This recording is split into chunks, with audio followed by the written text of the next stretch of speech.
Reina Yeñimeji ñandeiekuéra ko árape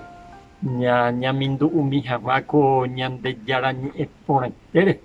ha upe'arãngo iporã jajevymijey amo iñepyrũmbýpe amo Génesis oñepyrũ omonguare opaite mba'e pe'apetémako iñomongeta'imímako en ocasiones anteriores ko'ág̃a ñacontinuajeýta ñañomongetami pe nemandu'ái ñañomongetahague Adán ha Évare mba'éichapa ha'ekuéra nañe'ẽrendúi upéi Ñandejárape oñaproblema hikuái ha upéi la ita'yrakuéra ojojuka especialmente Caín ojuka la hermano Abelpe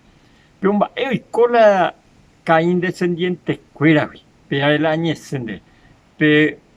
iñe'ẽrendu'y'akue Ñandejára ñe'ẽ rehe mba'épe ha'e omohu'ã la hekove ko yvape ári ha ko Génesis 4:16 al 19 omombe'u ñandéve en resumen la historia de Caín. Caín ohomombyry Ñandejáragui ha oiko yvy Not héravape opytáva Edéngui kuarahy resẽ gotyo ha'e ombotapykue Ñandejárape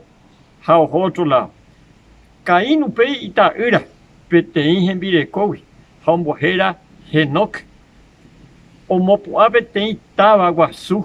ombohéra Henok upe ita'ýrarérape. Enok ita'ýra ombohéra Irat vakue Mahujael Ru Mahujael Matusael Ru Matusael Lamec Ru Lamec hembireko mokõi Ada ha Sila péicha jajuhu la Caín descendientekuéra primera cosa ojapo ha'e hendape'ỹ omopu'ã peteĩ ciudad ita'ýraréra ya oñembyasarýma Ñandejára ha'e oñepyrũ opytu'u otro día ndaha'éipe día séptimo pesado Ñandejára apartadakuépe ha la idescendientere peteĩ la itataranietóma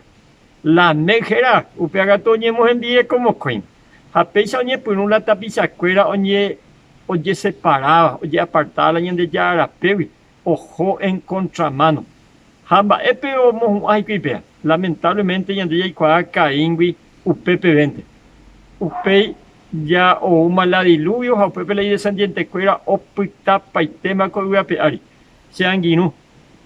iporãite'arãngo ñande jalehíamo pe tape ipo'imíame ápe Caín olejí pe tape hi'ãnchova ha upe a causa ha'e omohu'ãvai así que che angirũ che oindita ñañehẽ'ã hag̃ua ñande ya evitar la Caín rapekue ha ñañepyrũta jaguatápe Ñandejárape po'i hojakue ñande ha'e oipota jaguata ko yvape Ñandejára Tande Rosako árape che angirũ.